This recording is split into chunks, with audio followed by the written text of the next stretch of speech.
ഒരു സമുദായം എന്ന നിലയ്ക്ക് ഏത് മുന്നണി അധികാരത്തിൽ വന്നാലാണ് തങ്ങൾക്ക് ഗുണമുണ്ടാവുക എന്നൊരു വിലയിരുത്തലുണ്ടാകുമല്ലോ. ഇപ്പോൾ ഉദാഹരണത്തിന് ഒരു കാര്യം കൂടി ഞാൻ പറയാം. ഇപ്പോൾ ഇന്ത്യ മുന്നണി ഒരു പ്രതിപക്ഷ സഖ്യമാണ്. ആ സഖ്യം ഈ തെരഞ്ഞെടുപ്പിൽ മുന്നോട്ട് വെക്കുന്ന ഒരാശയം കാസ്റ്റ് സർവേയാണ്, ജാതി സർവേയാണ്.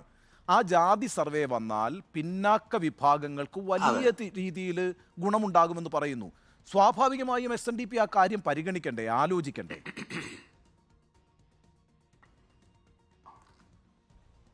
താങ്കൾ പറഞ്ഞ് എപ്പോഴും ഇടക്ക് കട്ട് ചെയ്ത് പോകുന്നു. നിങ്ങൾ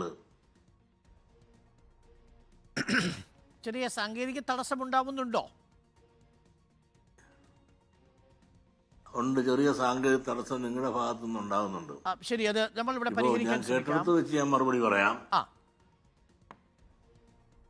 അതായത് ഈ ജാതി സെൻസസിനെ പറ്റിയാണ് താങ്കൾ പറഞ്ഞത്. എടുത്താൽ പിന്നോക്കക്കാർക്ക് പ്രയോജനമില്ലേ, അങ്ങനെ ഒരു അജണ്ട ഇന്ന് പിന്നെ ഇന്ത്യ മുന്നണി വെച്ചിട്ടുണ്ട്, അല്ലെങ്കിൽ കോൺഗ്രസ് വെച്ചിട്ടുണ്ട്. അതിൽ ഇന്ത്യ മുന്നണി വെച്ചിട്ടുണ്ട്. അത് നല്ലതല്ല, നിങ്ങളും ചെയ്യലെ എന്നുള്ളതാണ് താങ്കളുടെ ചോദ്യം എന്നാണ് ഞാൻ മനസ്സിലാക്കുക. അതെ അതെ, നിങ്ങളൊരു കാര്യം ആലോചിക്കണം.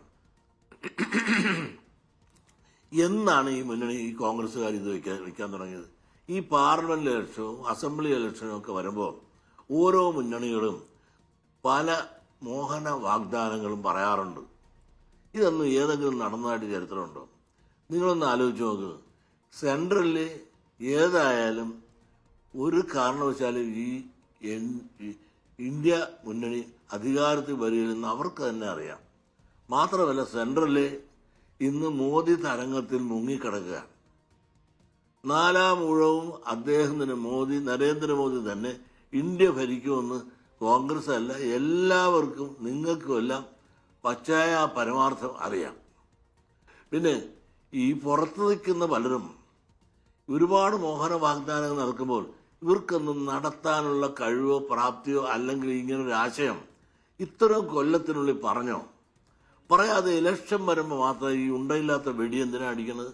മാത്രമല്ല, ഇവര് ഇലക്ഷൻ മാനിഫെസ്റ്റോയിൽ ഞങ്ങൾ ഇങ്ങനെ സർവേ നടത്തി പിന്നോക്കം പോയിട്ടുള്ള വിഭാഗങ്ങൾക്ക് മുന്നോക്കം കൊണ്ടുവരാൻ വേണ്ടിയിട്ട് ഞങ്ങൾ നടപടി നടത്തും എന്ന് വ്യക്തമായി അവരുടെ ഇലക്ഷൻ മാനിഫെസ്റ്റോയിൽ എഴുതി ചേർത്തിട്ടുണ്ടോ?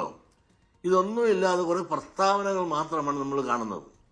ഈ പ്രസ്താവനകൾ നടത്താൻ സാധിക്കാത്ത, കഴിവില്ലാത്ത, അല്ലെങ്കിൽ നാളെ ഭരണത്തിൽ വരാൻ യാതൊരു വിധത്തിൽ സാധ്യതയില്ലാത്തവർ നൽകുന്ന മോഹന വാഗ്ദാനങ്ങൾക്ക് എന്താണ് അർത്ഥം?